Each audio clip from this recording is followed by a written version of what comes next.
ಬಳ್ಳಾರಿನಲ್ಲಿ flex ಅಳವಡಿಕೆ ವಿಚಾರಕ್ಕೆ ಒಬ್ಬರ ಸಾವಿನೊಂದಿಗೆ ಗಲಭೆ ಆಗಿರ್ತಕ್ಕಂಥದ್ದು ದುರದೃಷ್ಟಕರ.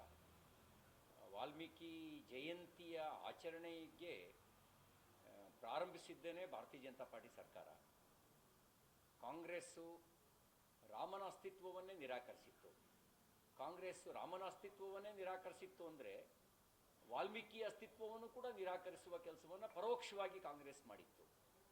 ರಾಮ ಅನ್ನೋದೇ ಒಂದು ಇತಿಹಾಸ ಅಲ್ಲ, ಅದು ಕೇವಲ ಕಥೆ ಅಂತಕ್ಕಂಥ ವಾದವನ್ನು ಸುಪ್ರೀಂ ಕೋರ್ಟಿಗೆ ಇಡುವ ಕೆಲಸವನ್ನು ರಾಮಸೇತು ಮೊಕದ್ದಮೆ ಸಂದರ್ಭದಲ್ಲಿ ಮಾಡಿದರು. ಇದ್ರ ಜೊತೆಗೆ ಸಮಗ್ರವಾಗಿ ಸರ್ಕಾರ ತನಿಖೆ ನಡೆಸಬೇಕು. ಪೂರ್ವಾಗ್ರಹ ಮತ್ತು ದ್ವೇಷ ಈ ಒಂದು ತನಿಖೆಯಲ್ಲಿ ವ್ಯಕ್ತ ಆಗಬಾರ್ದು.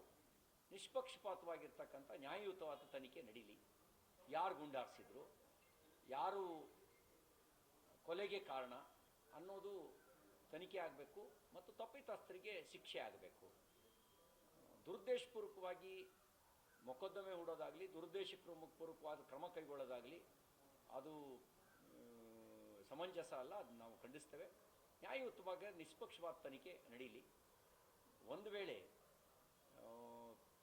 ಫ್ಲೆಕ್ಸನ್ನು ಅನುಮತಿ ಪಡೆದು ಅನುಮತಿ ಪಡೆದು ಹಾಕಿದರೆ ಅದನ್ನು ತೆರವುಗೊಳಿಸೋದು ತಪ್ಪಾಗುತ್ತೆ. ಅನುಮತಿಯೇ ಪಡೆದಲೇ ಹಾಕಿದರೆ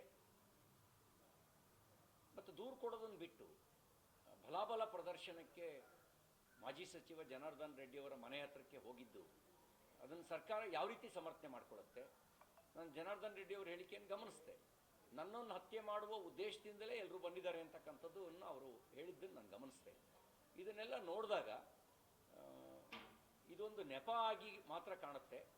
ಇದ್ರ ಹಿಂದ್ಗಡೆ ಬೇರೆ ಏನೋ ಇರುವ ಸಾಧ್ಯತೆಗಳಿದ್ದಾವೆ. ಇದರೆಲ್ಲದರ ಸಮಗ್ರ ತನಿಖೆ ಆಗಬೇಕು ಅಂತ ನಾನು ಆಗ್ರಹಿಸ್ತೇನೆ. ದುರುದ್ದೇಶಪೂರ್ವಕವಾಗಿ ಯಾರ ಮೇಲೂ ಕ್ರಮ ಆಗಬಾರ್ದು. ನಿಷ್ಪಕ್ಷಪಾತವಾದ ನ್ಯಾಯಯುತ ತನಿಖೆ ಆಗಲಿ ಅಂತ ಆಗ್ರಹಿಸ್ತೇನೆ.